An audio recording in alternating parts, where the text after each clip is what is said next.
The great chamber of Zenith Prime Station floated in the darkness between stars, a massive ring of metal and glass that had witnessed 1,000 diplomatic meetings. Today, the air inside felt different, heavy, dangerous. Representatives from 43 species sat in their designated sections, each cluster of seats designed for their specific biology. The avian delegates perched on high branches. The aquatic species floated in tanks of specialized fluid. The humanoids sat in conventional chairs, though their sizes varied wildly. Ambassador Chen Wei stood at the human podium, a small figure compared to most others in the room. She was 53 years old, with gray streaking through her black hair. She had served Earth at the Galactic Council for 3 years now. 3 years of being ignored, dismissed, and occasionally mocked. She had learned to expect it. The Corinthian advance must be stopped, Chen said, her voice carrying through the translation devices that allowed all species to understand each other. They have taken 12 systems in 3 months. If we do not act together, they will not stop until they control half the galaxy. A sound like grinding stones echoed through the chamber. It was laughter. The Corinthian ambassador, a massive reptilian creature named Crix, rose from his seat. His scales were a deep red, almost black, and his eyes glowed with an inner fire that spoke of biological engineering far beyond human capability. "The human speaks of stopping us," Crix said, his voice rumbling like an earthquake. "How amusing.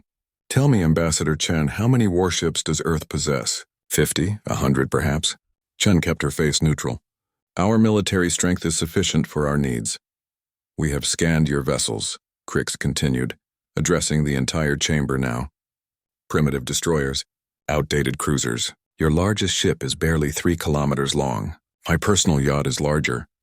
More laughter echoed around the room, though some delegates remained silent, watching carefully. The Skyreach Confederation's lead delegate, a tall avian creature named Talric with golden feathers and a sharp beak, spoke next. His wings rustled with barely concealed contempt. "The Corinthian speaks truth.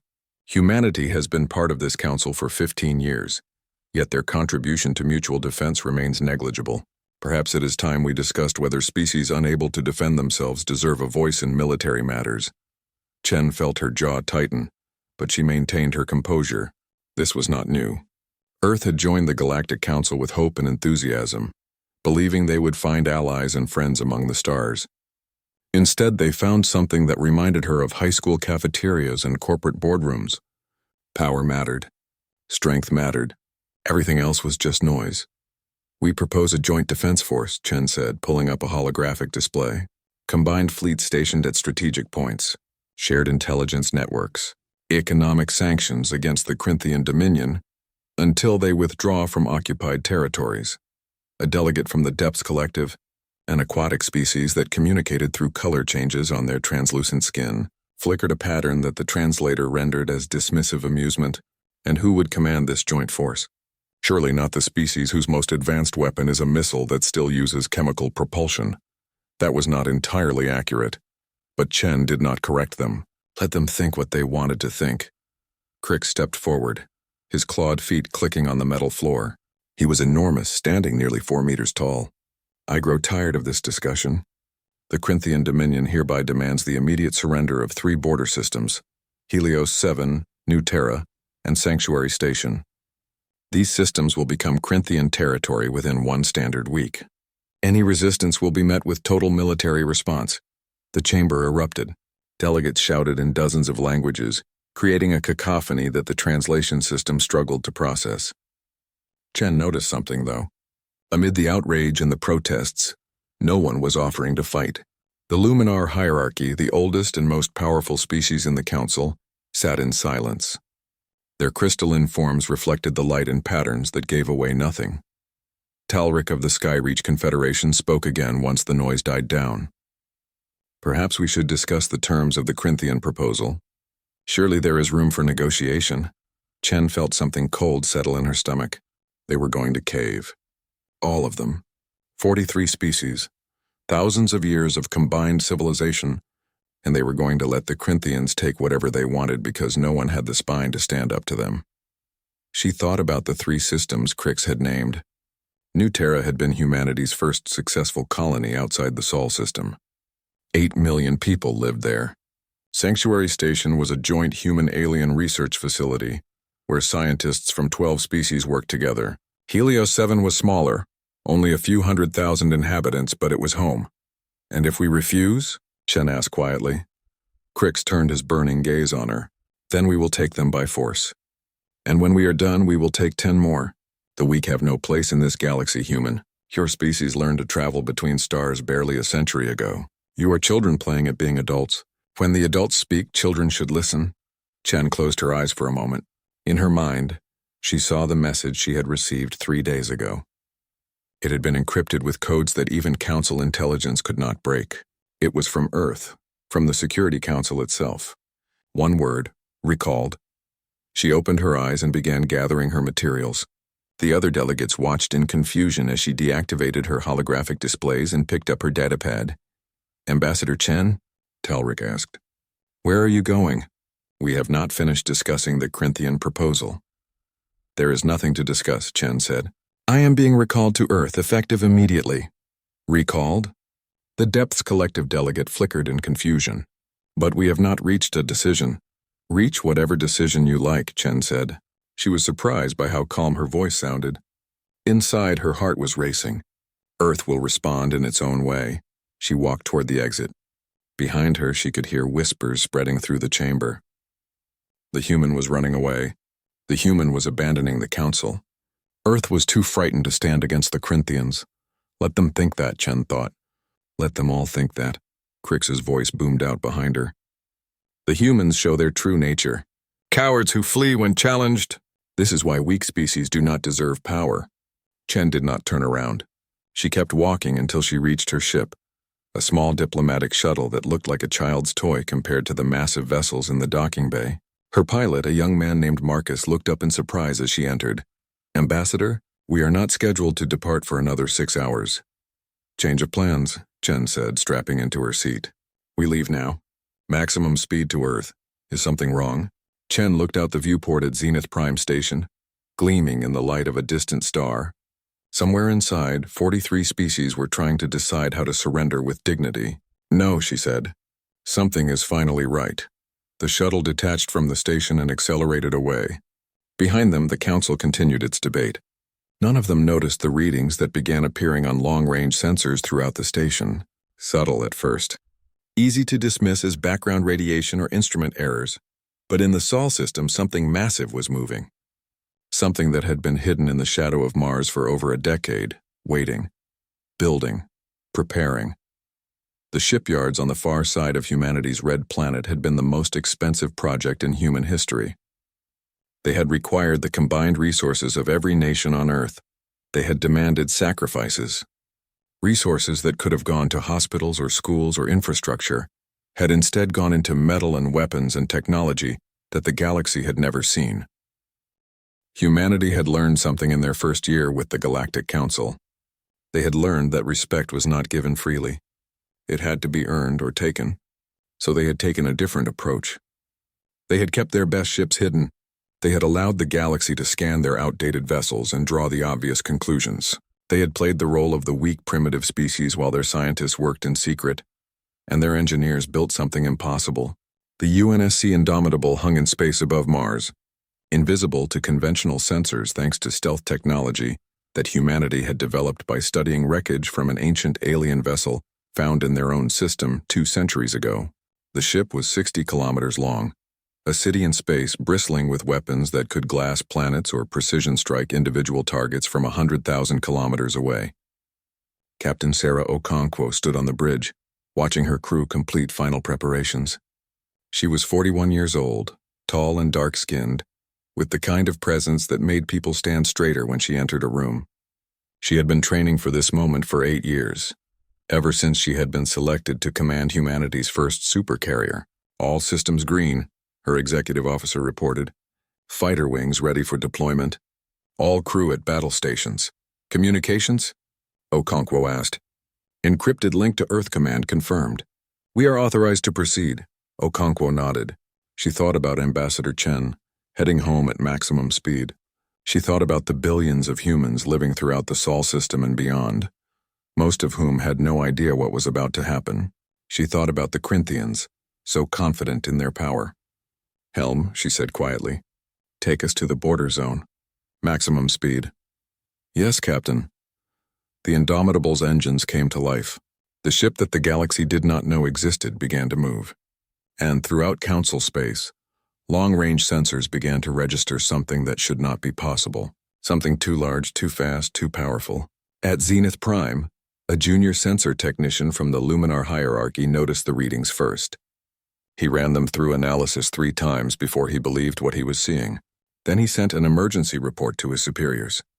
The Galactic Council was still debating the Corinthian ultimatum when the report reached them. The chamber fell silent as delegates read the data. It was impossible. The humans did not have technology like this. The readings had to be wrong. Crix read the report and laughed. An obvious malfunction. Human ships do not generate power signatures like this.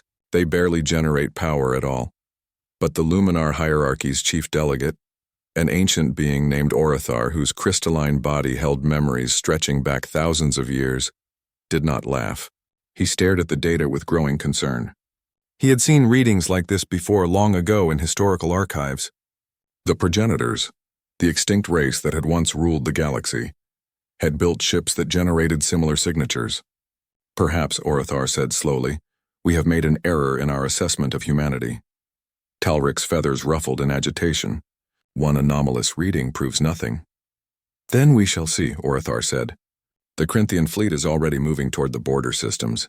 Whatever generated that reading is moving to intercept them. In a matter of days we will know the truth. Crix's confident expression faltered for just a moment. Then he straightened to his full height. My fleet will crush whatever the humans send. This changes nothing. But as delegates began to depart Zenith Prime, heading back to their home worlds, many of them felt a change in the air. Something fundamental had shifted. The game they had been playing, the careful dance of power and politics, had suddenly become unpredictable. Chen's shuttle raced through space at speeds that pushed the limits of human faster-than-light technology.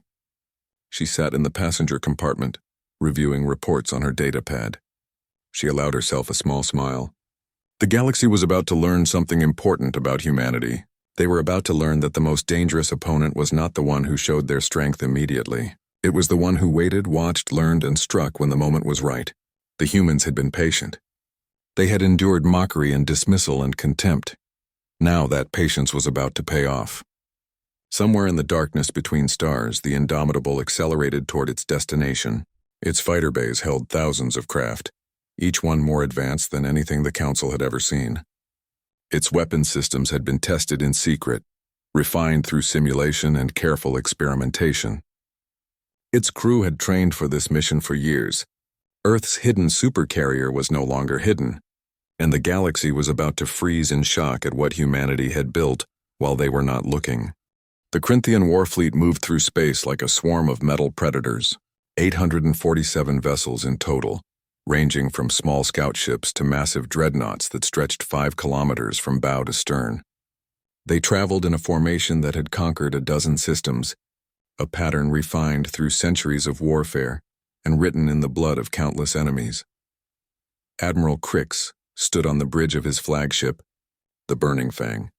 He was even larger than his cousin, the Ambassador, nearly 5 meters tall, with scars across his scales that told stories of personal combat. The Corinthians believed in leading from the front. Their admirals did not hide behind layers of subordinates. They fought. They killed. They conquered. Status report, Crix commanded, his voice like grinding boulders. His tactical officer, a younger Corinthian with bright red scales, bowed his head. All vessels report ready status. We will reach the first human colony, New Terra, in 14 standard hours. Our scouts report minimal defensive forces, 3 human destroyers and a handful of defense satellites. Crix's lips pulled back, revealing rows of sharp teeth. 3 destroyers. The humans truly are as weak as we believed. What of the anomalous sensor reading from the Sol system? Our long-range sensors detected a massive power signature, Admiral. However, it has since vanished.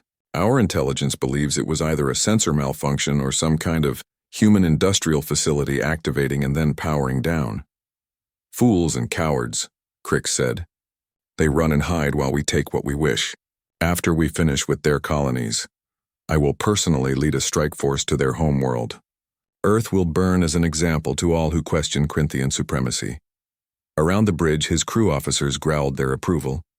The Corinthians had been the dominant military power in their region of space for 500 years. They had faced the Galactic Council's displeasure before, had weathered economic sanctions and diplomatic condemnations. None of it mattered. Power was the only currency that truly mattered in the universe, and the Corinthians had power in abundance. Crix activated a galaxy-wide broadcast. He wanted everyone to hear this. Every species in the Council needed to understand what happened to those who stood in the Corinthian way. "This is Admiral Crix of the Corinthian Dominion," he announced. "We are en route to claim the territory promised to us. The humans have fled. Their council has abandoned them. In 14 hours, New Terra will become Corinthian property. Any who stand in our way will be destroyed. This is the fate of the weak. This is the reality of power. The age of Corinthian dominance has only just begun." He cut the transmission and settled back in his command throne, a massive chair decorated with the skulls of enemies he had personally defeated. Behind him, a viewport showed the streaking lights of faster-than-light travel. His fleet moved with precision, a demonstration of Corinthian military discipline. 14 hours. In 14 hours, the galaxy would see what happened to species who tried to negotiate instead of submit. The humans had made their choice. Now they would face the consequences. But Admiral Crix did not know that 60 light-years away, something was also moving. Something that made his entire fleet look like a collection of toys. The UNSC Indomitable had reached the contested border zone and was now waiting, hanging in the darkness like a predator in tall grass. Captain Sarah Okonkwo studied the tactical display that dominated the center of her bridge. The holographic projection showed the entire region, with the Corinthian fleet represented as a cluster of red dots moving toward New Terra. Her own ship appeared as a single blue dot, positioned directly in their path. "Time to intercept?" she asked. Her tactical officer, Commander James Park, checked his console. "The Corinthian fleet will enter this sector in 3 hours and 22 minutes. They will detect us at their current sensor range approximately 30 seconds before visual confirmation." "Good. I want them to see us. I want them to understand exactly what they are facing before we engage." Park nodded. He was a thin man with nervous energy, but his fingers moved across his controls with absolute precision. "All weapon systems charged and ready. Fighter wings prepared for deployment. Point defense grid online. We can engage at your command, Captain." Okonkwo walked around the tactical display, studying it from every angle. She had run simulations of this battle hundreds of times over the past 3 years. She knew every possible outcome, every tactical decision the Corinthians might make. But simulations were not reality. Real people would die today. Corinthians, yes, but still living beings with families and histories and dreams. She thought about the message that had come from Earth Command. "Show them who we are. Show them what we built. But offer them a chance to surrender first. A chance. One chance to walk away. After that, mercy was off the table." "Communications," Okonkwo said. "Prepare a message for broadcast on all frequencies. Audio and visual." "Ready, Captain." Okonkwo straightened her uniform. She had chosen to wear her formal dress uniform for this moment. Dark blue with gold trim, medals earned through years of service displayed on her chest. She wanted the galaxy to see a professional military officer, not a barbarian or a desperate colonist. She wanted them to see what humanity had become. "Begin recording." The communications officer nodded, and a light appeared on Okonkwo's console indicating she was being transmitted. "This is Captain Sarah Okonkwo of the United Nations Space Command vessel Indomitable," she said, her voice calm and clear. "We are currently positioned in the disputed border zone. Any military vessels entering this region will be considered hostile and will be engaged. To all Corinthian forces, you have one opportunity to withdraw peacefully. Turn your fleet around and return to your own territory. If you continue your advance, we will stop you by force. This is your only warning." She nodded, and the transmission ended. Around the bridge, her crew worked in focused silence. These men and women had trained for this moment. They were the best humanity had to offer, selected from millions of applicants trained in secret facilities throughout the Sol system. "Sir," the sensor officer called out, "I am detecting a transmission from the Corinthian fleet. It is on all frequencies." "Admiral Crix is responding." "Put it on the main screen." The viewport shifted, showing Admiral Crix on his bridge. He looked even more massive on screen, his scales gleaming under the lights of his command center. Behind him, Okonkwo could see his crew, all Corinthian warriors, all watching with barely concealed bloodlust. "Human captain," Crick said, and his voice carried the weight of someone who expected instant obedience. "You speak of stopping us with force. You command one ship, I command 847. Your vessel, however large, cannot stand against the might of the Corinthian dominion. I will give you a chance to flee. Turn away now, and I will allow you to run home to your primitive world. Stay, and I will add your skull to my collection." Behind Crix, his crew growled and roared their approval. The Corinthian admiral smiled, showing all his teeth. Okonkwo looked at the image for a long moment. Then she turned to her crew. "Helm drop stealth systems. Let them see exactly what they are facing." "Yes, Captain." Throughout the Indomitable, systems shifted. The stealth technology that had kept the massive ship hidden from sensors disengaged. Suddenly, every ship within 50 light-years could see the Supercarrier in perfect detail. On the Corinthian flagship, alarms began screaming. The tactical officer stared at his display in disbelief. "Admiral, sensor contact. Massive signature detected directly in our path." Crick spun to face his displays. What he saw made him pause for the first time in his military career. The ship that appeared on his sensors was impossible. No species in the galaxy built vessels that large. The power readings alone exceeded anything in the Corinthian database. "What is that?" he demanded. "Unknown, Admiral. Sensors indicate the vessel is 60 kilometers in length, mass equivalent to a small moon. Power generation exceeds our entire fleet combined. We are detecting thousands of smaller craft inside the vessel, likely fighters or bombers." 60 kilometers.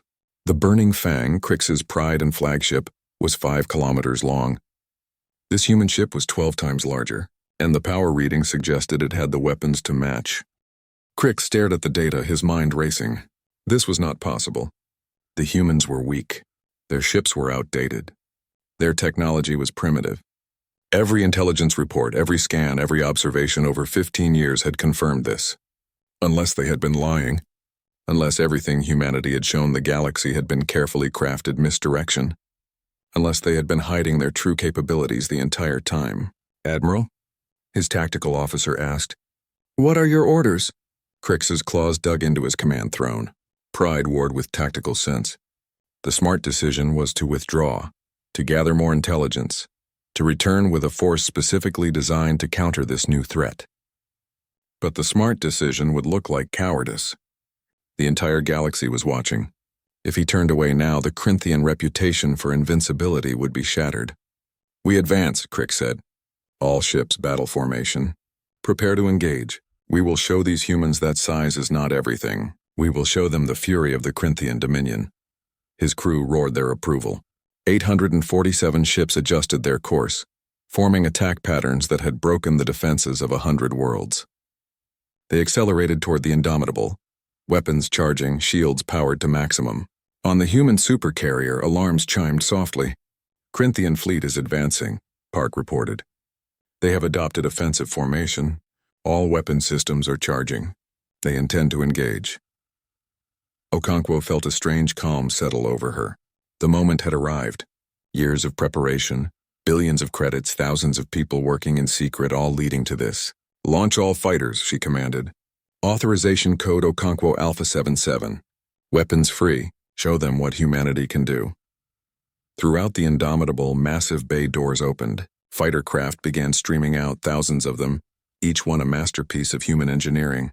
They did not look like the clumsy chemical propulsion vessels the galaxy had seen from Earth.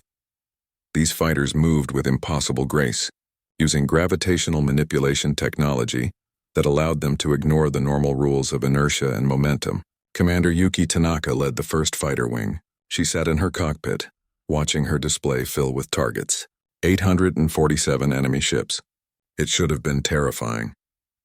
Instead, she felt only focus. "All wings, this is Valkyrie lead," she transmitted. "Stay tight. Remember your training. Today we show the galaxy what Earth's children can do. Today we make them understand that humanity is not prey. We are the storm." Her fighter accelerated forward, and behind her, thousands of others followed. They moved in perfect formation, each pilot linked through quantum communication systems that allowed them to coordinate with zero lag. The galaxy had never seen humans fight before. Not really. Not like this. The Corinthian fleet opened fire first. Thousands of missiles and energy weapons reached out across the darkness of space, seeking human targets. It was enough firepower to destroy a planet. The human fighters did not scatter. They did not panic. They moved as one, executing maneuvers that should have been impossible. Gravitational fields twisted around each fighter, allowing them to change direction without the normal constraints of physics. They danced through the incoming fire like leaves in a storm, and where the Corinthians expected easy targets, they found ghosts. Tanaka's finger pressed down on her firing control. Her fighters' weapons, mass accelerator cannons that fired projectiles at 0.4 light speed, unleashed hell. At that velocity, even a small projectile carried enough kinetic energy to punch through shields designed to stop energy weapons. Her target, a Corinthian destroyer, simply ceased to exist as rounds tore through it from bow to stern. "Target down," she reported calmly, already acquiring her next enemy. "Valkyrie 2, take the cruiser at Mark 37. Copy that, lead." The battle unfolded with brutal efficiency. The Corinthian fleet, for all its size and power, had been designed to fight enemies who followed the normal rules of space combat. Humanity's fighters did not follow those rules. They had been built using technology that the galaxy either did not understand or did not know existed. On the Burning Fangs Bridge, Admiral Crix watched in growing horror as his fleet began to die. Ships that had survived 100 battles were being picked apart by fighters that moved like nothing he had ever seen. His weapons officers fired frantically, but hitting the human craft was nearly impossible. They moved too fast, changed direction too quickly. "Focus fire on the carrier," Crix commanded. "If we destroy their command ship, the fighters will scatter." His fleet adjusted, turning massive weapons toward the Indomitable itself. Energy beams that could melt mountains lanced across space. Missiles with enough explosive power to crack continents raced toward the human supercarrier. Captain Okonkwo watched the incoming fire with calm eyes. "Point defense," she said quietly. "Engage." The Indomitable's point defense system activated. Thousands of automated weapons tracked the incoming projectiles with computer precision. Laser batteries, smaller mass accelerators, and defensive missiles created a wall of destruction around the supercarrier. Every single incoming weapon was destroyed before it could reach the hull. Not one shot touched the Indomitable. "Their shields," the Corinthian tactical officer said, his voice shaking. "How are their shields so strong?" "Those are not shields," Crix said slowly, understanding dawning. "That is point defense. They are shooting down everything we fire." It was impossible. Point defense systems could not be that accurate, that fast, that comprehensive. Except apparently they could be. Humanity had spent 15 years watching Galactic Council technology, studying it, understanding its weaknesses. Then they had built something better. The Indomitable's main weapons had not yet fired. Okonkwo had wanted to give the Corinthians a chance, had wanted to demonstrate that surrender was possible. But minutes passed and the enemy fleet continued its attack. Pride, she thought. Pride would kill them all. "Main batteries," she commanded. "Fire at will." The Indomitable's main weapons were not like anything the galaxy had seen in living memory. Most species used energy weapons, beams of concentrated power that could burn through armor but were limited by heat dissipation and power requirements. The Corinthians favored these weapons, having perfected them over centuries of warfare. Humanity had studied those weapons and concluded they were inefficient. Energy could be dispersed, absorbed, reflected. Shields could stop it. So Earth's engineers had gone a different direction. They had built weapons based on a principle as old as human warfare: throw something heavy very fast. The main batteries of the Indomitable were electromagnetic mass accelerators, railguns on a scale that defied belief. Each weapon was 3 kilometers long, running through the supercarrier's structure like a spine. They fired projectiles the size of school buses at velocities approaching half the speed of light. When Captain Okonkwo gave the order to fire, the universe seemed to hold its breath. The first salvo left the Indomitable in silence. There was no sound in space, no dramatic explosions or roaring engines, just metal moving at impossible speeds, carrying more kinetic energy than most species use to power entire cities. The projectiles covered the distance to the Corinthian fleet in seconds. Admiral Crix did not even have time to order evasive maneuvers. His sensors detected the incoming fire, calculated trajectories, and then the first rounds hit, a Corinthian dreadnought. 4 kilometers long and protected by shields that could withstand the firepower of a dozen conventional warships, simply disintegrated. The projectile did not punch through it. It did not explode against the hull. It hit with such force that the entire ship was reduced to its component atoms, scattered across space in an expanding cloud of vaporized metal and organic matter. Then the second projectile hit. And the third, and the fourth. In the span of 10 seconds, 37 Corinthian vessels ceased to exist. Not damaged, not disabled. Simply gone, erased from the universe as if they had never been. On the burning Fang, alarm screamed so loudly that several crew members' ears began bleeding.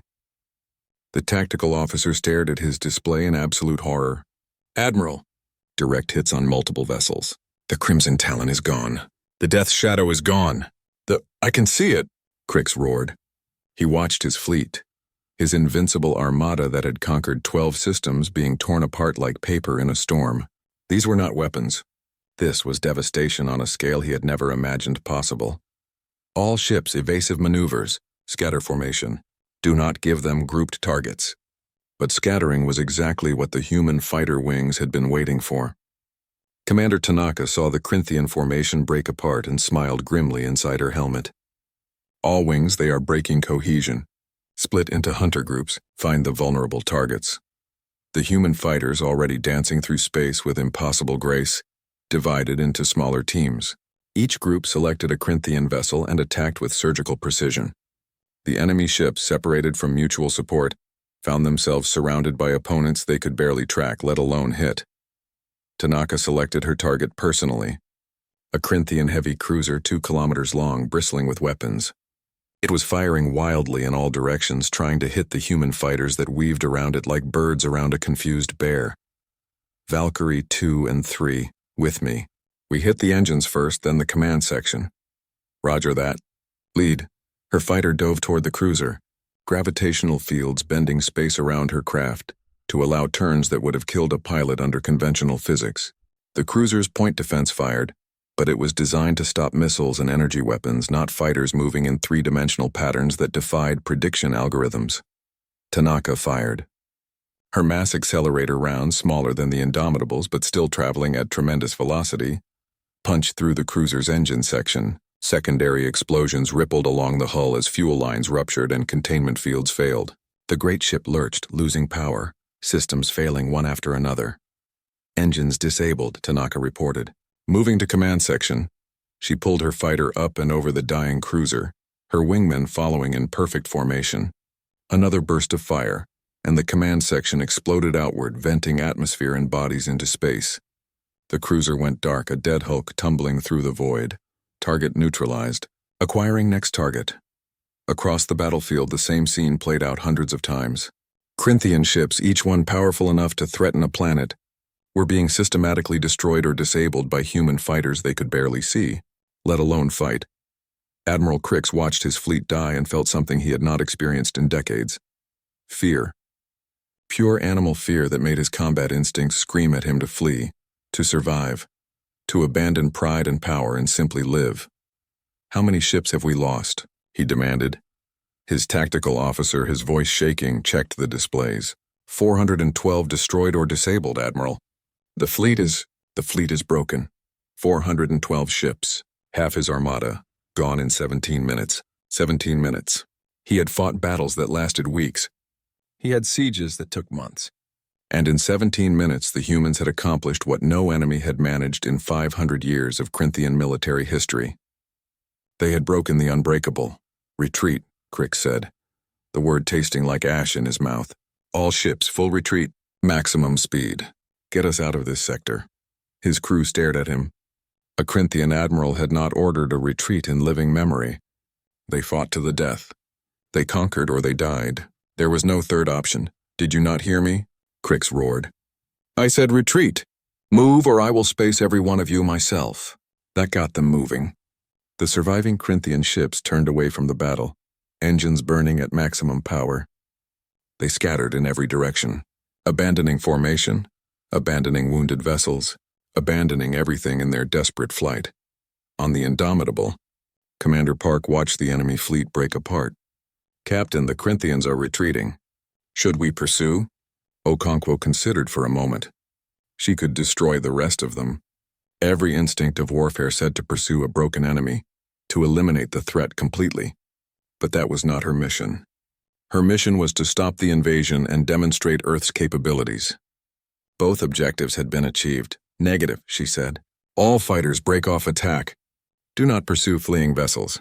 Let them run. Tanaka received the order and felt a mix of relief and disappointment. Part of her wanted to hunt down every last Corinthian ship, but she understood the larger picture. Let them run. Let them spread the word of what happened here. All wings, this is Valkyrie lead. Break off attack and return to the Indomitable. Good work today, people. You did humanity proud. The fighters began returning to the Supercarrier, their graceful movements now almost casual after the intensity of battle. Behind them, the Corinthian fleet fled in disarray, and floating in space were the wrecks of over 400 warships. But one Corinthian vessel did not flee. Admiral Crix, watching his fleet scatter, felt rage replace his fear. He could not run. If he ran, he would be dishonored, removed from command, possibly executed for cowardice. The Corinthians did not tolerate failure, especially not from their leaders. Helm, he said quietly, set course for the human carrier. Maximum speed. All power to engines and forward shields. His bridge crew turned to stare at him. Admiral? His tactical officer asked carefully. That would be a suicide run. Yes, Crix agreed. It would. But I will not live with the shame of this defeat.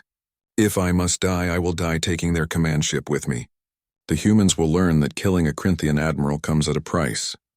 The Burning Fang turned away from its fleeing fleet and accelerated toward the Indomitable. Every bit of power the great ship possessed went into its engines and forward shields. It was a tactic of last resort, a kamikaze run that had worked exactly twice in Corinthian history, both times against distracted or wounded enemies. On the Indomitable's bridge, alarms chimed. Captain, Park said, one enemy vessel is not retreating. The flagship is accelerating directly toward us. It appears to be a ramming attack.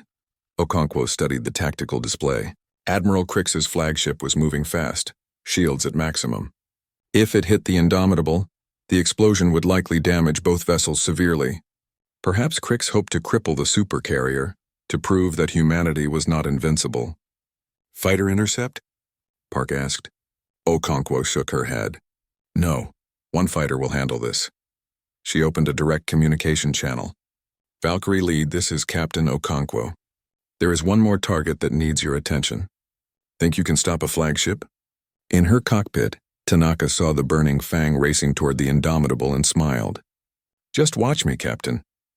She pulled her fighter around, gravitational fields bending space in ways that made the movement seem effortless. The Burning Fang was huge, powerful, and moving at tremendous speed. It should have been unstoppable. Should have been. Tanaka accelerated directly toward the Corinthian flagship, a tiny fighter against a ship 5 kilometers long. Her computers calculated firing solutions, adjusted for relative velocity, accounted for the enemy's shields. The Burning Fang's point defense systems fired at her, filling space with energy beams and projectiles. She flew through the storm like a needle through cloth, her fighter's gravitational manipulation allowing movements that seemed to violate every law of physics the Corinthians understood. She waited until the last possible moment, until her sensors screamed warnings about collision, until she could see individual windows on the Corinthian ship's hull. Then she fired. Her mass accelerator rounds, each one accelerated to 0.4 light speed, hit the Burning Fang's command section with surgical precision. At that velocity, shields designed to stop energy weapons might as well have been tissue paper. The rounds punched through the hull, through multiple decks, through reinforced bulkheads, through every defense the Corinthians had built into their finest warship. One round passed within meters of Admiral Crix as he sat in his command throne. He had time to see it. A streak of metal moving faster than comprehension, and then the entire command section exploded. Tanaka pulled her fighter up and away as the Burning Fang died. The great ship's engines went critical without guidance systems to regulate them. The flagship that had led the conquest of 12 systems exploded in a fireball that lit up the darkness like a newborn star. Target neutralized, Tanaka reported, her voice calm despite her racing heart. Returning to the Indomitable. She flew back toward the Supercarrier, and as she approached, she could see other fighters returning as well. Thousands of craft. each one piloted by a human who had just helped change the course of galactic history. On the bridge, Okonkwo watched the last pieces of the burning Fang scatter into space. She felt no joy in the victory, no satisfaction in the destruction. Only a grim determination to see this through. "Communications," she said. "Broadcast on all frequencies. I want the entire galaxy to hear this. Ready, Captain? This is Captain Sarah Okonkwo of the UNSC Indomitable. The Corinthian invasion fleet has been destroyed. To all species watching, Earth stands ready to defend not only our own territory but the territories of any species threatened by aggression. We offer this to the Corinthian Dominion. Immediate withdrawal from all occupied territories, reparations to affected systems, and the dismantling of all forward military bases. You have 1 standard week to comply. If you refuse, we will take further action." To the Galactic Council. Humanity is ready to discuss a new security framework, one based on mutual defense and shared strength rather than submission to the strong. We hope you will join us in building a better future. Okonkwo out. The transmission ended. Across the galaxy, on thousands of worlds, billions of beings watched recordings of the battle. They saw the Corinthian fleet, the terror of their age, destroyed in minutes.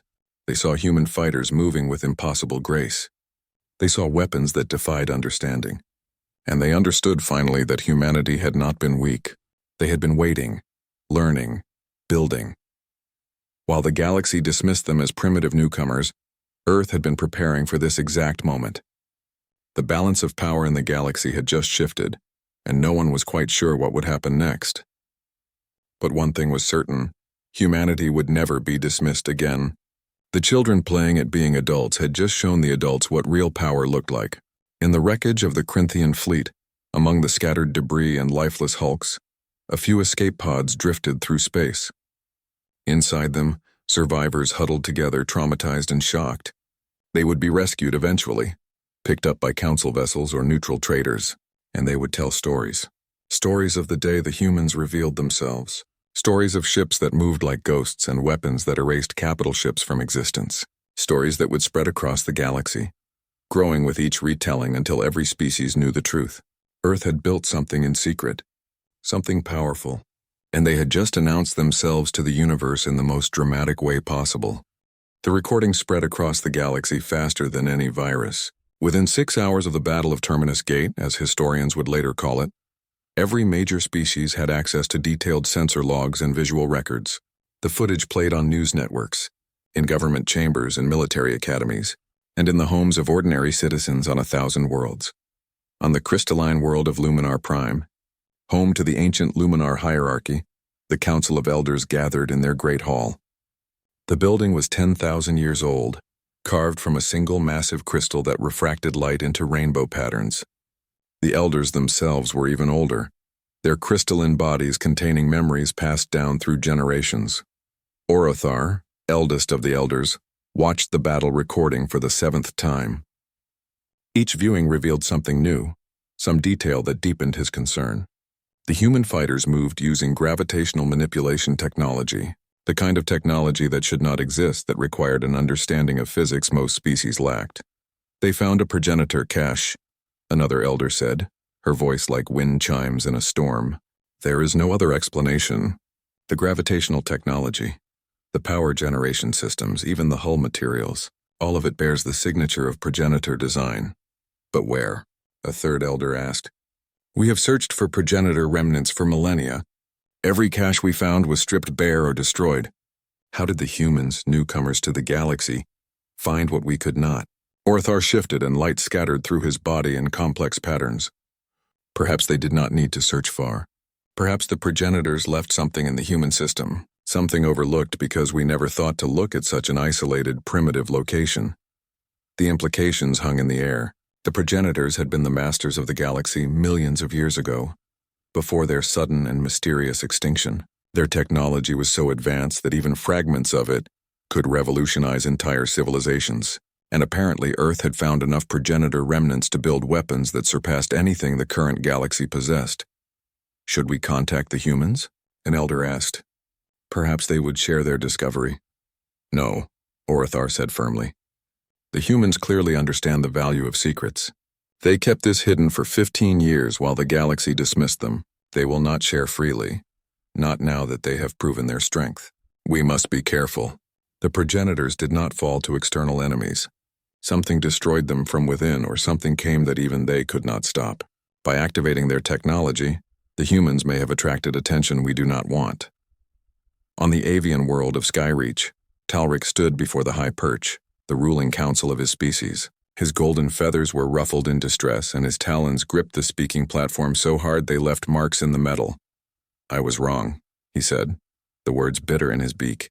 "I dismissed the humans as primitive. I mocked their military capabilities in open council. I advocated that they should have no voice in defense matters. I was catastrophically wrong." The High Perch members rustled their feathers in agitation. The Skyreach Confederation prided itself on superior intelligence gathering and political maneuvering. They were supposed to know everything happening in the galaxy, yet humanity had built 7 supercarriers in secret, right under their metaphorical noses. "How did we miss this?" demanded the Perch Mother, eldest and wisest of their species. "Our intelligence network spans the galaxy. We have sources on every council world. How did the humans hide such a massive construction project?" Talric had spent the last 6 hours reviewing every report his intelligence services had filed on humanity. The answer, when he found it, was humbling. They never tried to hide the construction itself. Our agents saw the shipyards on Mars. They reported heavy industrial activity throughout the Sol system, but we dismissed it as infrastructure development, colony ship construction, perhaps military vessels for system defense. We never imagined they were building something this advanced because we assumed they were incapable of it. We saw what we expected to see. The Perch Mother clicked her beak in displeasure. Confirmation bias. The oldest trap in intelligence work, and we fell into it. What are the humans doing now? They have issued demands to the Corinthian Dominion. Withdrawal from occupied territories, reparations, dismantling of military bases. They have also extended an invitation to the Council to discuss a new security framework. A framework they would dominate, another Perch member said. They have just demonstrated overwhelming military superiority. Every species will flock to them for protection. Talric nodded, which is why I am proposing we send a diplomatic mission immediately. Not to threaten or demand, to apologize, to acknowledge our error, and to request alliance terms before other species fill all the available positions. The Perch Mother considered this. Pride suggested they should maintain distance, should not rush to embrace the species they had dismissed. But wisdom suggested that pride was exactly what had destroyed the Corinthian fleet. Approved. Take our finest diplomatic vessel and a full honor guard. Make the humans understand that we recognize their true worth. And Talric, learn everything you can about their technology.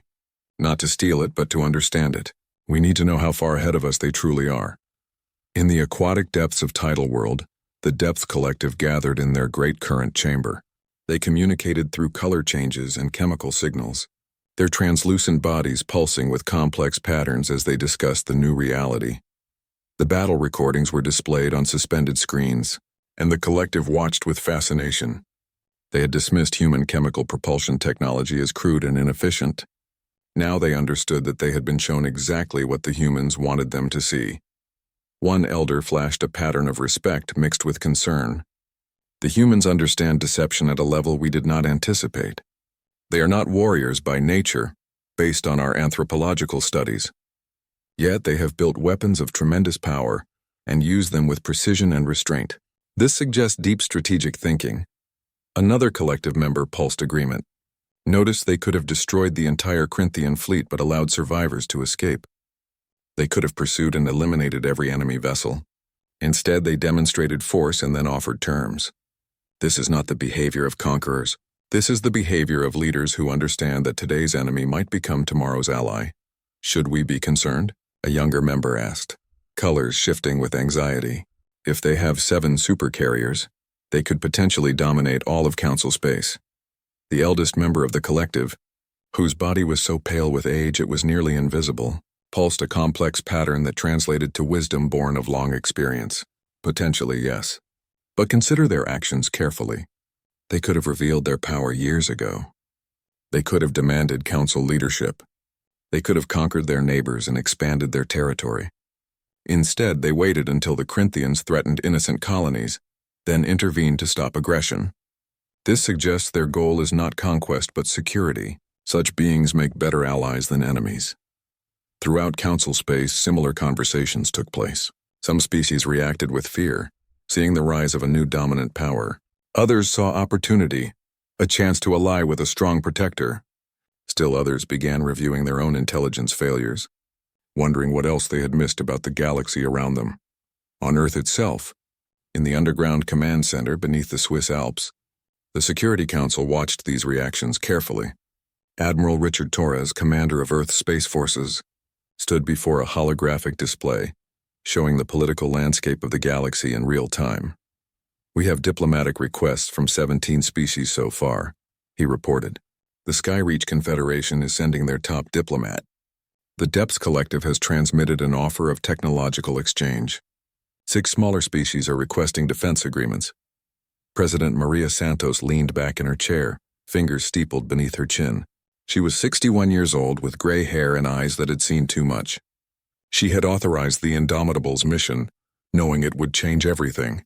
Now she had to manage the consequences. "And the Luminar hierarchy?" she asked. "They have been silent." "Which concerns me more than the others," Torres admitted. "The Luminar are the oldest species in the Council, possibly the oldest in the galaxy. Their technology rivals what we built using the progenitor cache. If anyone poses a potential threat to our security, it's them." Santos nodded. "The progenitor cache. That was the secret behind humanity's sudden leap in capability.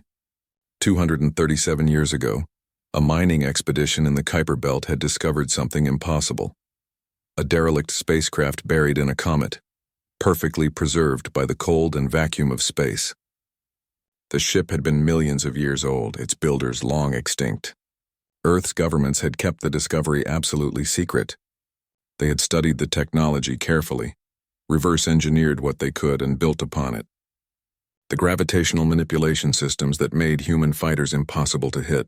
The power generation that allowed railguns to fire projectiles at relativistic speeds. The materials science that let them build a 60-kilometer ship that wouldn't tear itself apart.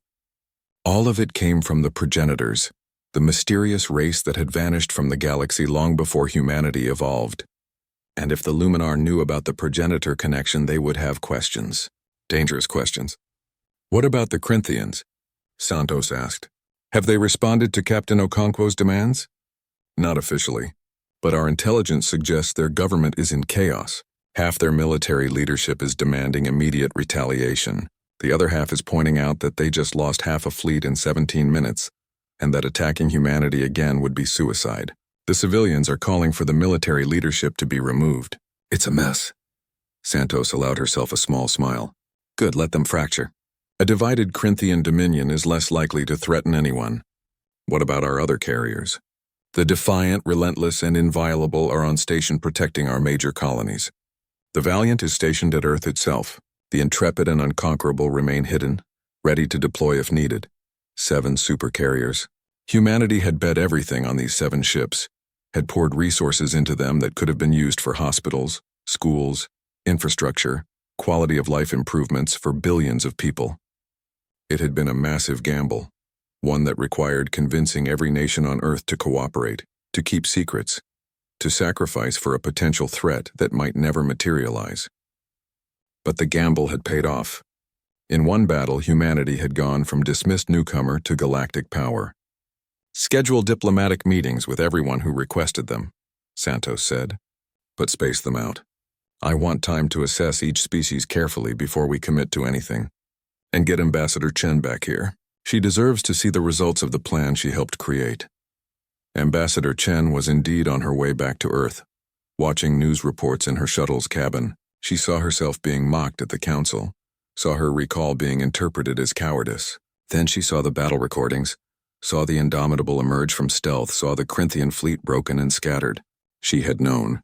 For 3 years she had carried the secret of what humanity was building, had endured mockery and dismissal, knowing that one day the galaxy would understand. That day had arrived, and the satisfaction was profound. Her pilot, Marcus, knocked on her cabin door. "Ambassador? We are receiving a priority transmission from Earth Command." "Put it through." President Santos appeared on her screen. "Ambassador Chen, congratulations on an excellent performance. Your work at the Council gave us the time we needed to complete the preparations." Thank you, Madam President. Though I must admit, watching the galaxy's reaction is more satisfying than I expected. What are your orders? Rest for a few days. Then prepare for the most important diplomatic mission of your career. We need to build a new order in this galaxy. One where aggression is deterred and peaceful species can thrive. You are going to help us create that order. Chen smiled. It would be my honor, Madam President. The transmission ended and Chen looked out her viewport at the stars. Humanity had been alone for so long. Just one species on one world, dreaming of what might exist beyond their solar system. Then they had joined the galactic community and found it was not what they had hoped. The galaxy was dangerous, divided, dominated by those willing to use force, so humanity had adapted. They had built weapons not for conquest but for survival. They had played the long game while others focused on immediate gains. And now they had the opportunity to shape the future. But Chen knew, as did everyone in Earth's government, that this was only the beginning. The galaxy was vast and humanity had only revealed one card from their hand. The question was what other players would do with their hidden cards. The Luminar hierarchy had been suspiciously quiet. The Corinthians, even broken, were still dangerous, and there were dozens of other species, each with their own agendas, their own secrets, their own plans. The game had changed, but it was far from over. Humanity had announced itself as a major player. Now they had to prove they could maintain that position while building something better than the system they had found. Ambassador Chen closed her eyes and allowed herself a moment of satisfaction. Tomorrow would bring new challenges, but today Earth had shown the galaxy what humans could do when they set their minds to a task. They could endure, they could adapt, they could build the impossible, and they could make the galaxy pause and reconsider everything it thought it knew. 6 months after the Battle of Terminus Gate, the Galactic Council chamber looked different. The same massive ring station still floated between stars, but the arrangement of seats had changed. Where humanity's delegation had once sat in a small section near the back, dismissed as junior members with little voice, they now occupied one of 5 prominent positions at the center of the chamber. The council had reorganized itself around a new security council, with permanent seats granted to the 5 most militarily powerful species. The Luminar hierarchy held one seat, their ancient wisdom and advanced technology undeniable.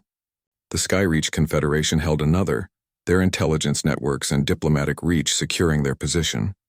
The Depths Collective, with their vast economic power and strategic resource control, held the third. The Corinthian Dominion surprisingly held the 4th, though their power had been greatly diminished, and humanity held the 5th. Ambassador Chen sat in Earth's new seat, surrounded by advisors and military liaisons. She wore a formal suit in deep blue, Earth's color in council proceedings.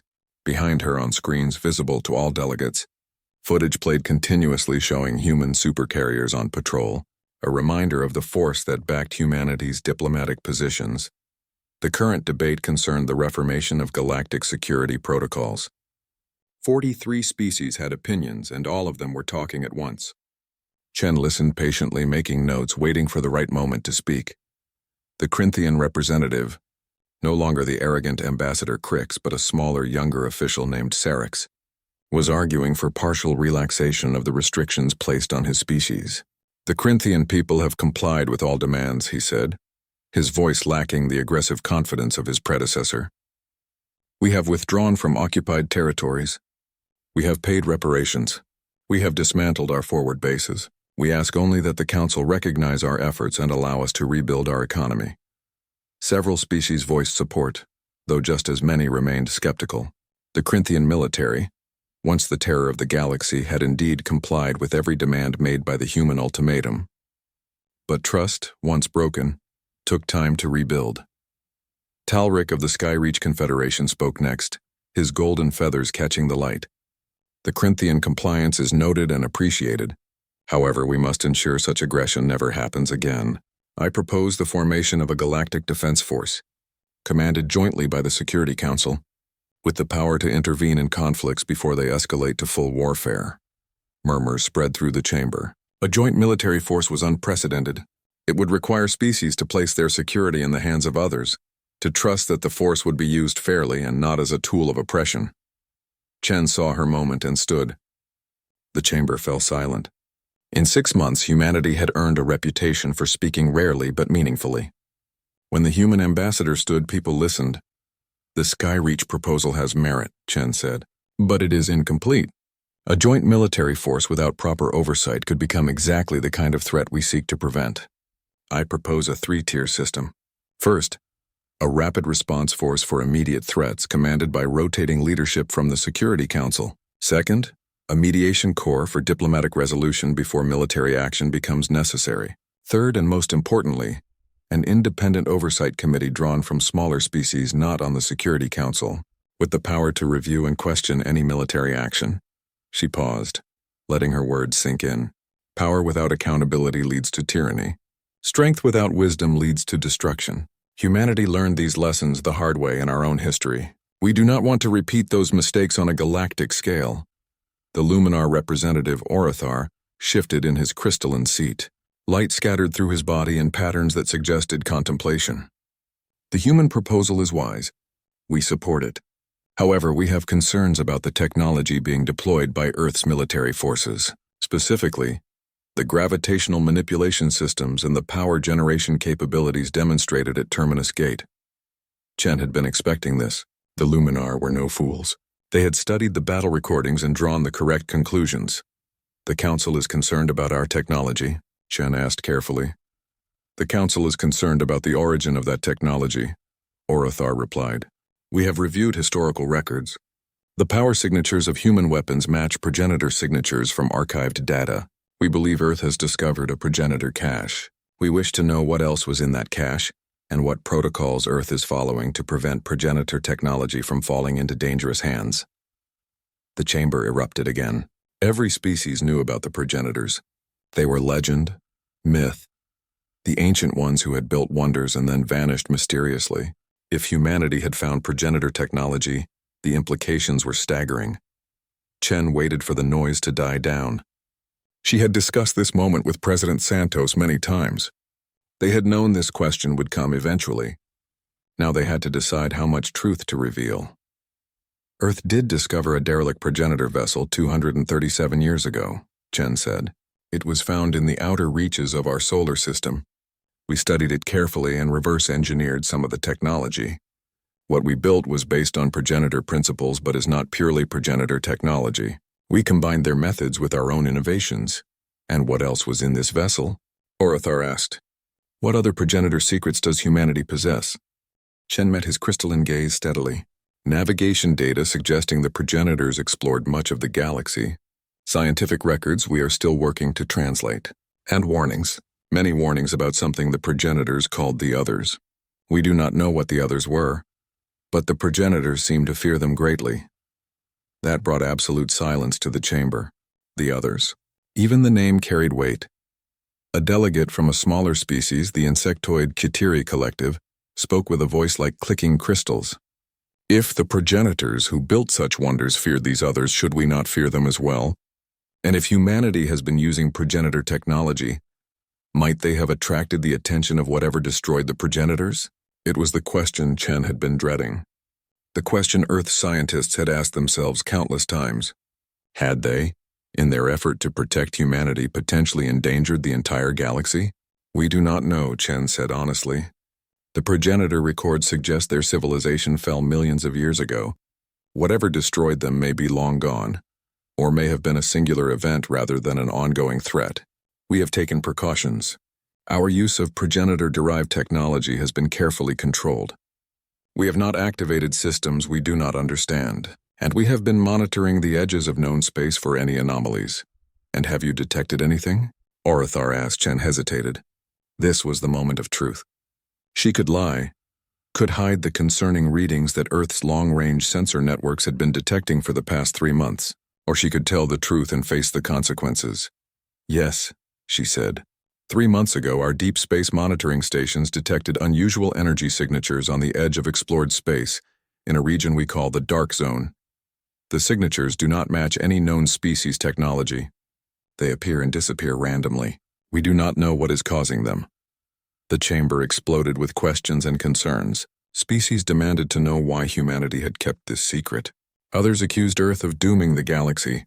Still others simply panicked, their representatives calling for emergency sessions and contingency plans.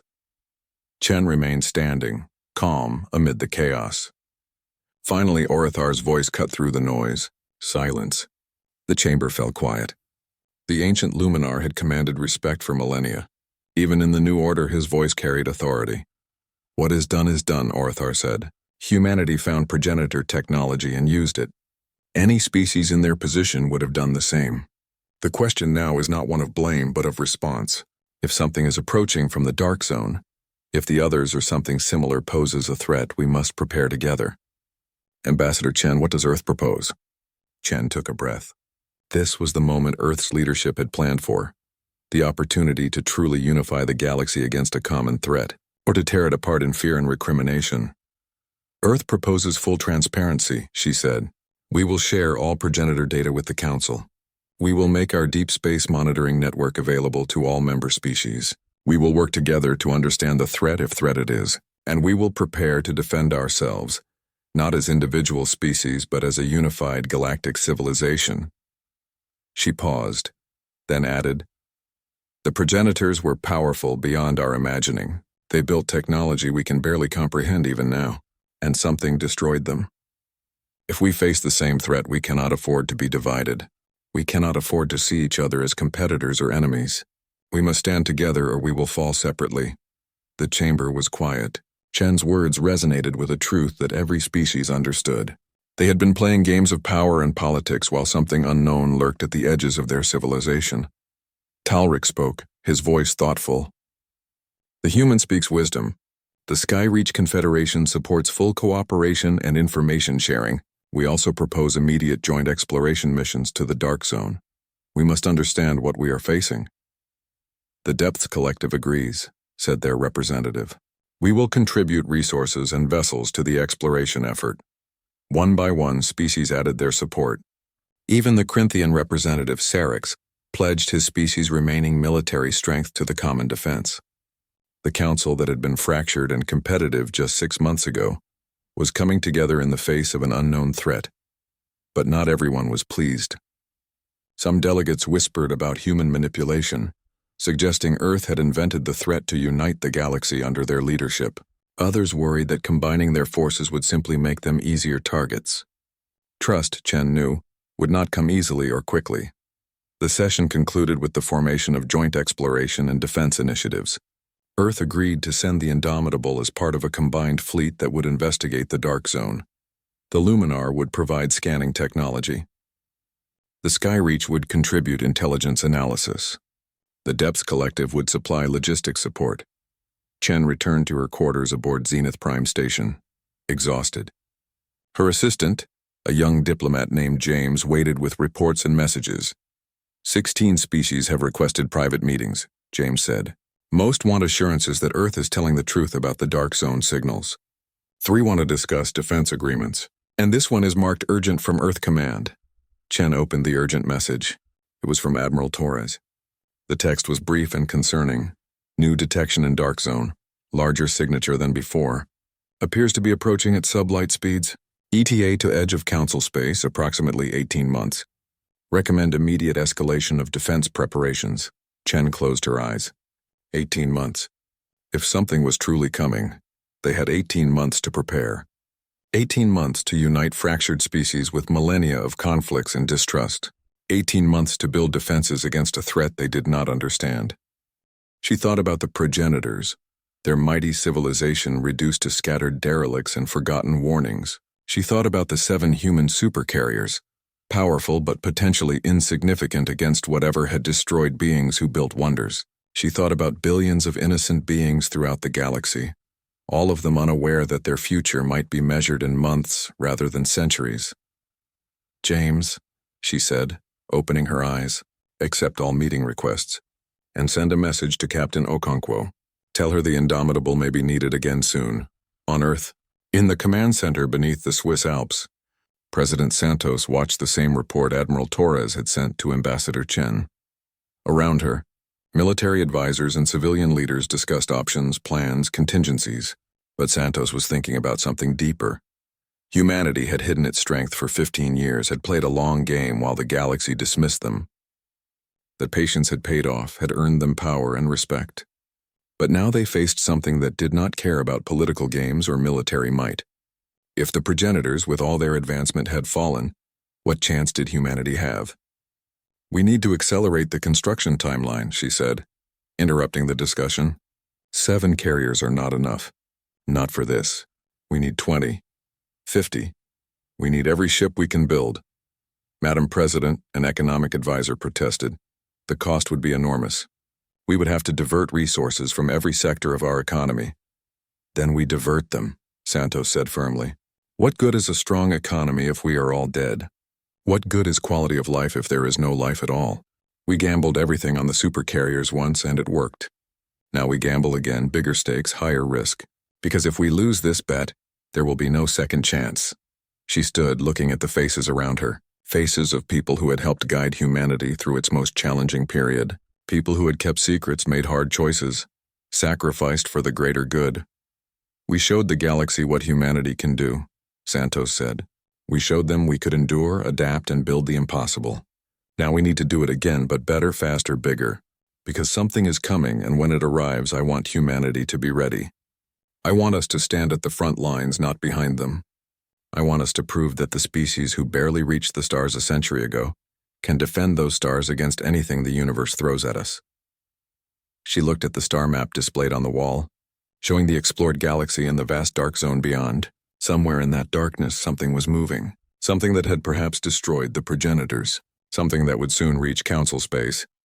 Get to work, Santos said quietly. We have 18 months to save the galaxy. Let us not waste a single day. On the bridge of the Indomitable, Captain Sarah Okonkwo received Ambassador Chen's message. She read it twice, then looked at her tactical display. The Supercarrier was currently on patrol near New Terra, the colony the Corinthians had threatened 6 months ago. The colonists had built a memorial to the battle, a sculpture visible from orbit showing human fighters in formation. Helm, Okonkwo said. Plot a course to the Dark Zone. We need to see what we are up against. The Dark Zone, Captain? That is quite far from our patrol route. I know, but if something is coming, I want to look it in the eye before it reaches our home. And I want it to know that humans do not wait for threats to arrive. We go to meet them. Commander Park looked up from his console. Should we request additional support, Captain? Going into the Dark Zone with a single carrier, even one as powerful as the Indomitable, seems risky. Okonkwo considered this. Request the Defiant and Relentless to join us. 3 carriers should be sufficient for a reconnaissance mission.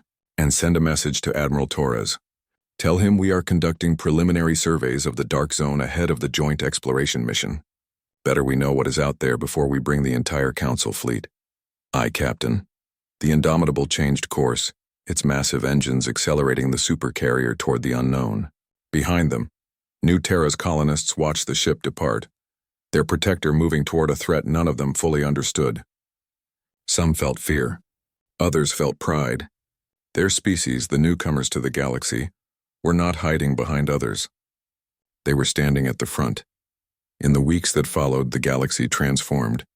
The joint defense initiatives moved forward with surprising speed. Species that had barely cooperated before now shared intelligence, coordinated patrols, and began joint training exercises. The threat of the unknown had accomplished what centuries of diplomacy could not. It had united them, but unity was fragile. In the Corinthian Dominion, military leaders debated their options. Some argued for full cooperation with the Council, seeing an opportunity to rebuild their reputation through shared defense. Others saw the chaos as an opportunity to rebuild their strength in secret, to prepare for the day when the current crisis passed and the old order of conquest could resume. Sarix, the new Corinthian ambassador, found himself caught between these factions. He was young by Corinthian standards, barely 200 years old, and he had inherited a diplomatic position in the worst possible circumstances. His species' reputation was in ruins, their military broken, their economy struggling under reparations. He sat in his office on the Corinthian capital world, reviewing reports from their intelligence services. Something in the reports troubled him, a pattern he could not quite identify. Ships going missing near the Dark Zone, not just Corinthian ships but vessels from multiple species. Cargo haulers, exploration craft, even a few military scouts. The official explanation was navigation errors or equipment failures. The dark zone was poorly mapped and many species avoided it due to unusual gravitational anomalies. But Sarex had a feeling there was more to it. The missing ships formed a pattern, a rough circle around a specific region of space. He pulled up a star chart and marked each disappearance. The pattern became clear. Something at the center of that circle was taking ships, not destroying them violently as the Corinthian military would have done. They simply vanished from sensors, their distress calls cut off mid-transmission. Sarex sent a secure message to Ambassador Chen. If humanity was leading the defense efforts, they needed to know about this. And despite his species' past aggression toward Earth, Chen had always treated him with professional respect. Perhaps she would listen. Chen received the message during a meeting with the Luminar delegation. She excused herself to review it privately, and as she read Sarex's findings, her concern grew. Missing ships, a pattern of disappearances. This was not just unusual energy signatures anymore. This was active threat assessment territory. She forwarded the information to Admiral Torres with a priority flag, then returned to her meeting. But her mind was elsewhere, thinking about Captain Okonkwo and the 3 supercarriers heading toward the dark zone. They were moving toward answers, yes, but they might also be moving toward danger that even their advanced technology could not overcome. 3 weeks after departing from New Terra, the Indomitable reached the edge of the dark zone. The region earned its name from the unusual density of dark matter that made it difficult to scan. Stars were sparse here, and the darkness between them seemed deeper, more absolute. Captain Okonkwo stood on her bridge, studying the sensor readings. The Defiant and Relentless had joined them 2 days ago, and now 3 supercarriers hung in formation at the threshold of the unknown. Behind them, the last outpost of Council space. "Ahead, Mystery. Sensor report," she commanded.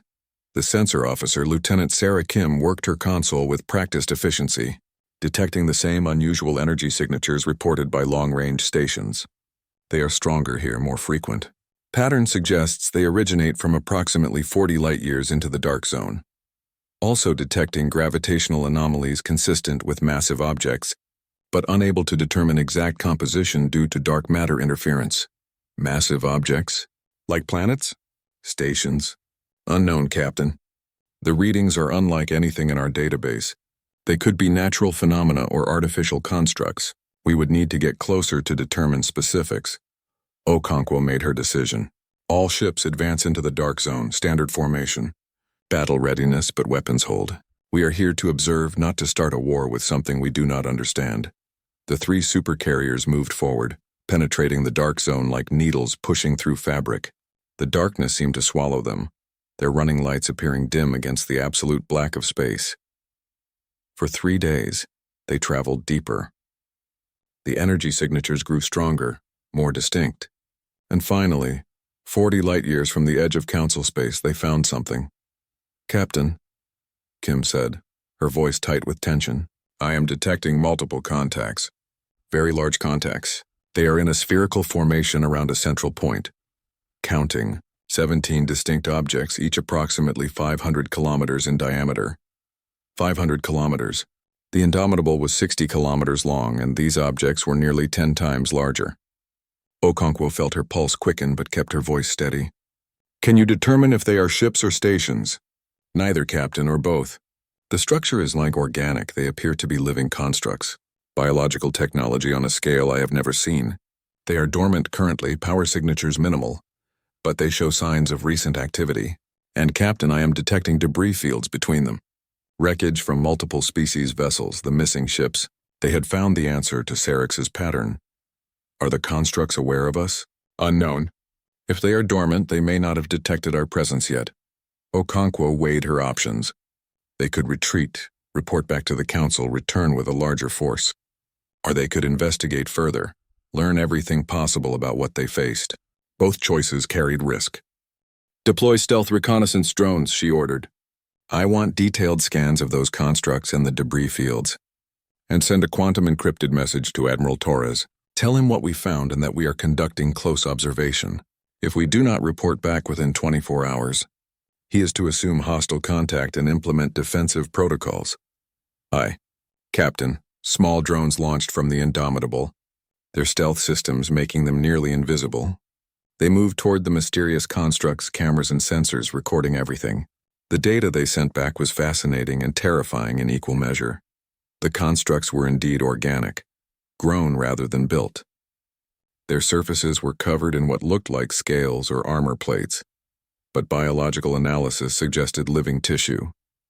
They pulsed slowly, like breathing, their power cores generating energy through processes Earth's scientists could not immediately identify. And they were old. Carbon dating of exterior material suggested they were millions of years old, perhaps as old as the progenitor civilization itself. "Captain," Kim said suddenly, "one of the constructs just activated. Power signature increasing rapidly. It is scanning us." Okonkwo felt her blood turn cold. "Evasive maneuvers. All ships prepare for combat but do not fire unless fired upon." The construct, a massive sphere of biological technology, rotated toward them. Lights appeared across its surface, patterns that might have been communication or might have been weapon systems charging. The 3 human supercarriers accelerated away, but the construct followed, moving with impossible speed for something so large. "It is hailing us," the communications officer reported. "Audio transmission, multiple languages. It is cycling through thousands of languages trying to find one we understand. Put it through." Static filled the bridge. Then a voice, not organic, not artificial, but something between. It spoke in accented English, the pronunciation strange but understandable. "Builders. You are builders. You carry the signature of the makers. Why do you return? The test is not yet complete. You must not interfere." Okonkwo exchanged glances with her officers. The makers. The progenitors. This construct thought humanity were progenitors returning. "This is Captain Sarah Okonkwo of the human vessel Indomitable. We are not the makers. We are a younger species. We found remnants of the makers' technology and learned from it. We mean no harm. We came to understand the energy signatures our sensors detected." Silence. Then the voice spoke again, and this time it sounded confused, almost sad. "Not the makers, but you carry their signature. You use their methods. The test continues then. The test must always continue. The makers decreed it before they fell. We must test all who reach for the stars. We must ensure only the worthy survive." "Test?" Okonkwo asked. "What test?" "The test of strength. The test of wisdom. The test of unity. The makers faced the devourers and fell because they stood alone, trusting only their own power. They created us to ensure their successors would be stronger, wiser, more unified. We test all civilizations that reach the threshold. Those who pass may survive. Those who fail are culled." Understanding dawned on Okonkwo with horrifying clarity. These constructs were not invaders. They were guardians, or rather judges. The progenitors had created them as a final failsafe, a way to ensure that any species that might face the devourers would be prepared. "How many civilizations have you tested?" she asked. 47 cycles, 47 attempts. All have failed. All fell to division, to pride, to fear. They fought us separately, species against species, and we defeated them all. But you carry the Maker's signature. Perhaps you understand what they understood too late. Perhaps you have brought others with you. The ships that went missing, the debris we detected, those were civilizations that failed your test. They failed. They came to us with weapons and fear. They attacked without understanding. They divided among themselves even as we approached. We called them as the Makers instructed. It brings us no joy. We wish for success. We wish to see worthy successors emerge. But we must follow our purpose. Okonkwo's mind raced. The galaxy was about to face a test it did not know was coming. A test designed by the progenitors themselves. And if the council failed, if species fell to infighting and division, these constructs would destroy them all. "How long do we have?" she asked. "When does the test begin?" "We approach the threshold of the younger species space in 473 cycles of your star. When we arrive, the test begins. Prepare yourselves. Unite or fall. There is no third option." The construct went dormant again, its lights fading, its massive form becoming still. The other 16 constructs remained motionless, waiting with the patience of beings who had existed for millions of years. 17 months, Commander Park said quietly. 473 days. That is how long we have. Okonkwo nodded slowly. 18 months had been Earth's estimate based on the construct's speed. Now they had confirmation and something far more important. They had understanding. The threat was not mindless aggression. It was a test. one that required unity and wisdom as much as military strength. "Take us back to Council Space," Okonkwo commanded. "Maximum speed. Admiral Torres and Ambassador Chen need to know what we learned, and they need to know it now." The 3 supercarriers turned away from the dark zone, racing back toward civilization. Behind them, 17 ancient constructs waited in their dormant formation, counting down the cycles until they would fulfill their purpose. On Earth, when Okonkwo's report arrived, President Santos read it 3 times. Then she called an emergency meeting of every department head, every military commander, every person who could contribute to what came next. "We have 17 months, she told them. 17 months to unite a galaxy that has been fighting itself for millennia. 17 months to prove that we are worthy successors to the progenitors. 17 months to pass a test that 47 other civilizations failed." She looked around the room at the faces of humanity's leaders. The progenitors fell because they stood alone. They were powerful beyond measure, but they faced the devourers divided and were destroyed. They created these constructs to ensure we would not make the same mistake. They want us to succeed. They built a test we can pass if we work together. "And if we fail?" someone asked. Santos met their eyes steadily. "Then we join 47 other extinct civilizations as a footnote in galactic history. But we will not fail. Because we are humans. We survived ice ages and plagues. We survived wars that nearly destroyed our own world. We survived being dismissed and mocked by the galaxy. We did not give up then, and we will not give up now." She stood, her voice gaining strength. "Send a message to every species in Council Space. Tell them what Captain Okonkwo learned. Tell them about the test. Tell them that humanity offers its full strength, its technology, its resources to ensure we all pass together. And tell them that 17 months from now, when those constructs arrive, they will find not a divided collection of frightened species, but a unified galactic civilization ready to prove its worth." The room erupted with activity as people rushed to carry out their tasks. Santos stood alone for a moment, looking at the star map on the wall. 17 months. It seemed impossible. But humanity had accomplished the impossible before. Captain Okonkwo stood on the bridge of the Indomitable as it raced back toward Council Space. She thought about the voice of the construct, ancient and patient. She thought about the test that awaited them all. And she thought about the words she would say when she addressed the council. They wanted to see what humanity could do, she had said 6 months ago, after destroying the Corinthian fleet. Now we all get to find out. Those words felt prophetic now. The galaxy would indeed find out what humanity could do. But more importantly, humanity would find out what the galaxy could do when it worked together, united by common purpose and the simple desire to survive. The test was coming. The ancient guardians were waiting, and somewhere in the darkness of space, the memory of the progenitors watched to see if their successors would succeed where they had failed. 17 months. The countdown had begun.